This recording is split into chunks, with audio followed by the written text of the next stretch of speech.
ఇక్కడికి విచ్చేసిన పాత్రికేయ సోదరులకి సోదరీమణులందరికీ నా హృదయపూర్వక నమస్కారాలు. ప్రాయశ్చిత్త దీక్ష ప్రారంభించింది 3వ రోజు. నేను ఎప్పుడు కూడా చాలా చిన్న వయసు నుంచి సనాతన ధర్మాన్ని పాటించేవాడిని. మా ఇష్టదైవం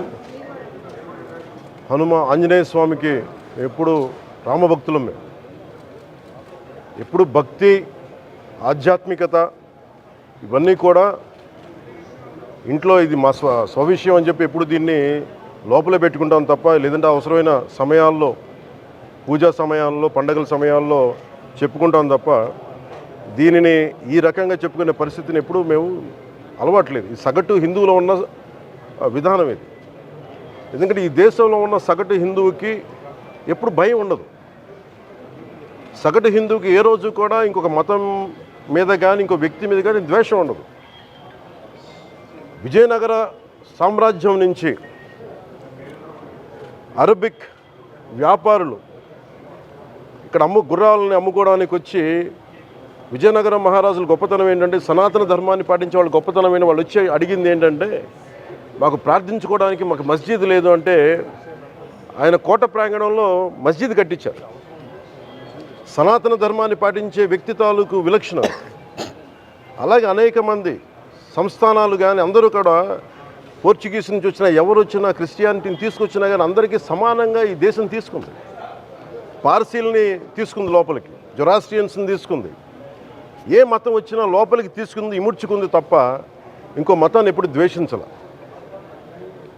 కానీ ఈరోజు నేను మాట్లాడుతుంది ఈ ప్రాయశ్చితం దేనికి, మా దీక్ష అనుకుని నేను ఎప్పుడు, మీ అందరికీ తెలుసు, 5 సంవత్సరాల వైసీపీ పాలనలో ఇదే దేవాలయంలో కనకదుర్గ అమ్మవారి రథం తాలూకు మన సింహాలు మాయమైనవి, కొన్ని ఇబ్బందులు, తప్పులు జరిగినాయి అంటే ఒక్కొక్కరు ఎలా మాట్లాడారు వైసీపీ నాయకులు. వాళ్ళెవరు ముస్లిమ్స్ కాదు, హిందూస్ కాదు, వాళ్ళెవరు ముస్లిమ్స్ కాదు, క్రిస్టియన్స్ కాదు, హిందువులే అందరూ.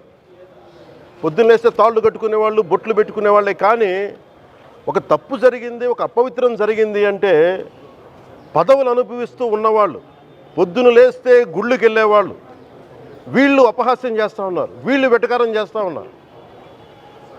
ఈ ఎంటైర్ ఈ విషయంలో వాళ్ళు మతం పుచ్చుకున్నారా లేదా నాకు అన్నీ తెలియదు. వైవి సుబ్బారెడ్డి గారు ఉన్నారు, భూమన కరుణాకర్ రెడ్డి గారు ఉన్నారు, వారి కుటుంబ సభ్యులు ఉన్నారు.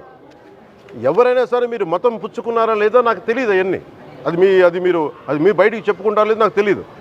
నేను అది కూడా మాట్లాడట్లా. కానీ మీరు బాధ్యత తీసుకున్నారు. మీరు హైందవ ధర్మాన్ని కాపాడుతానని మీరు బాధ్యత తీసుకున్నప్పుడు కాపాడాల్సిన అవసరం మీ మీద ఉంది. బోర్డుని మీరు స్థాపించారు, మేము స్థాపించాల. తప్పులు జరిగినాయి. తప్పులు జరిగితే వైఎస్ జగన్ గారు ఏం చెప్పాలి? ఒకవేళ నాకు తెలియకుండా మేము ఆయన బ్లేమ్ చేయట్లా.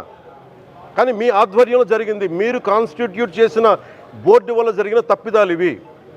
మేము ఇవి కనుగొన్నాం. ల్యాబ్ టెస్టులు ఇవన్నీ మేము ఆటలాడతామా? ఇవన్నీ వీటితోటి, సెంటిమెంట్స్ తోటి మాకు బాధ్యత లేదా? నేను నిజంగా కనుక చాలా బలమైన సనాతన ధర్మాన్ని పాటించేవాడిని. చిన్నప్పటి నుంచి, పొద్దున్న లేచినప్పటి నుంచి రాత్రి పడుకునేదాకా మా ఇంట్లో రామనామం ఉండేది, రామజపం ఉండేది మా ఇంట్లో. అలాంటి రామభక్తులం మేము.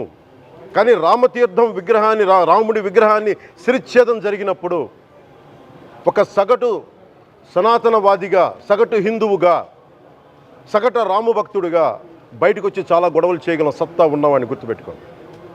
ముఖ్యంగా వైసీపీ నాయకులకి, నన్ను విమర్శించే దేశ యావత్తు నన్ను విమర్శించే ప్రతి ఒక్కరికి తెలియజేస్తున్నా, గొడవ పెట్టుకోవాలంటే చాలా బలంగా గొడవ పెట్టుకోవాలి. కానీ నాది పేదవాళ్ళ కష్టాలు, క్రిమినలైజేషన్ ఆఫ్ పాలిటిక్స్, వీటి మీద మేము మాట్లాడతాం, వీటి మీద తప్పించాం.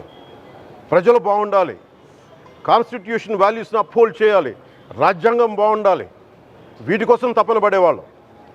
కానీ సెక్యులరిజం పేరు మీద, secularism is not one way, it's 2 way. Secularism అంటే కూర్చోబెట్టి ఒక్క సైడ్ నుంచి వచ్చేది కాదు, అన్ని సైడ్ నుంచి రావాలి. ఇది చాలా ఆవేదన కలిగిస్తుంది. కొన్ని దశాబ్దాలుగా చూస్తున్నారు ప్రతి హిందువు. దీంట్లో మిగతా మతాల ప్రస్తావన కంటే కూడా నేను ఎక్కువ ప్రస్తావన చేస్తుంది హిందూ ధర్మాన్ని పాటించి వాళ్ళు వ్యక్తిగతంగా పాటించి బయటకు వచ్చేటప్పటికి మీడియా వారి కోసమో లేదంటే ఇంకొంత ఎవరైనా సాటిస్ఫై చేయడం కోసం తెలియదు, కానీ సాటి హిందువులు తోటి హిందువులను తిడతా ఉన్నారు. ఇది చాలా ఆక్షేపణీయం. దీంట్లో నేను ముస్లిమ్స్ నిందించట్లా, అది క్రిస్టియానిటీ నిందించట్లా, కానీ బాధ్యత తీసుకున్న హిందువుల్ని నేను నిందిస్తున్నాం. బాధ్యత మీది.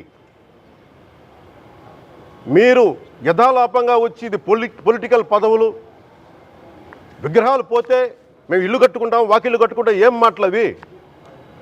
ఇదే మీరు మస్జిద్లో జరిగితే మాట్లాడతారా? మస్జిద్లో ఇలాంటి అపవిత్రం ఒక చిన్నపాటి చోరీ జరిగితే ఇలాగే మాట్లాడతాం. ఎందుకంటే మీరు మాట్లాడరు, ఓట్లు కదా అక్కడ. కానీ హిందువులు మాట్లాడితే హిందువులు అందరికీ ఎవరు పట్టించుకోరు. ఇక్కడ మా వేదన ఉండదా? మౌనంగా ఉన్నామంటే బాధ లేదనా? కోపం రాదనా? ఈరోజుకి కూర్చొని చూడండి ఏం మాట్లాడుతున్నారో వాళ్ళు. ఆయన వాళ్ళ లాయర్ అంట, ఆయన ఎవరు ఏజీపీ అంట, పొన్నవోలు సుధాకర్ రెడ్డి గారు తిరుమల లడ్డుపై ఢిల్లీలో చేసిన కామెంట్ నా దృష్టికి తీసుకొచ్చారు. ఇలాంటి సెన్సిటివ్ సమయాల్లో ఎయిదర్ మౌనం మంచిది, మౌనం దాటి పొగరుగా మాట్లాడటం, నన్ను పచ్చి బూతులు తిట్టినా, నన్ను వక్రీకరించినా, నన్ను రోడ్డు మీదకి లాగిన నేను ఎప్పుడు మౌనంగానే ఉన్నా. కానీ వైసీపీని నాయకులు విమర్శించే నాయకులు ప్రత్యేకంగా చెప్తున్నాం, సనాతన ధర్మాన్ని జోలికి రాకండి. తప్పు జరిగితే తప్పు జరిగిందని ఒప్పుకోండి, లేదా మాకు సంబంధం లేదని చెప్పండి. అంతేగాని మళ్ళీ అడ్డగోలుగా మాట్లాడితే ఎవ్వరం క్షమించం. ఇక్కడ మీరు కూడా హిందువులే. పొన్నవోలు సుధాకర్ రెడ్డి గారు మీరు హిందువులే. నోటికొచ్చినట్టు మాట్లాడకండి. తమాషాలుగా ఉందా మీకు? సరదాలుగా ఉన్నాయా? మొన్న ప్రకాష్ రాజ్ గారు మాట్లాడారు నా మీద. అరే నేను మాట్లాడుతుంది ఒక హిందువులు అపవిత్రం గురించి మాట్లాడుతున్నాను. ఇందులో ప్రకాష్ రాజ్ గారికి సంబంధం ఏంటి? ఇందులో నేను ఇంకొక మతాన్ని నిందించానా? ఇస్లాంని నిందించానా? క్రిస్టియానిటీని నిందించానా? ఈ అపవిత్రం జరిగింది, ఇలా జరగకూడదు, ఫుడ్ అడల్ట్రేషన్ జరిగిందని మాట్లాడుతుంటే దీన్ని గోల చేయకూడదంట. అంటే తప్పు జరిగినప్పుడు మాట్లాడకూడదా? ఒక అపవిత్రం జరిగితే మాట్లాడకూడదా? దేవతా విగ్రహాలను శిరచ్ఛేదం చేస్తే మాట్లాడకూడదా? ఏం ఏం పిచ్చి పట్టింది ఒక్కొక్కళ్ళకి? ఎవరి కోసం మాట్లాడుతున్నారు మీరు? ప్రకాష్ రాజ్ కూడా చెప్తా ఉన్నాను, నాకు మీరంటే గౌరవం, I have extreme respect for you. కానీ when it comes to secularism, Prakash Raj గారు, it is a two way, not one way. I have extreme respect for you, you know that. మీరు secularism is always two way, it is not one way. హిందువుల మీద దాడి జరిగినప్పుడల్లా వచ్చి మాట్లాడటం తప్ప, అన్య మతాల మీద జరిగితే నేను కూర్చొని ఇంతమంది కౌలు రైతులకు ఇచ్చాను, ఎంతమంది ముస్లిం ఇస్లాం రైతాంగానికి ఇచ్చాను నేను. ఇదే ఎన్ని మద్రాసా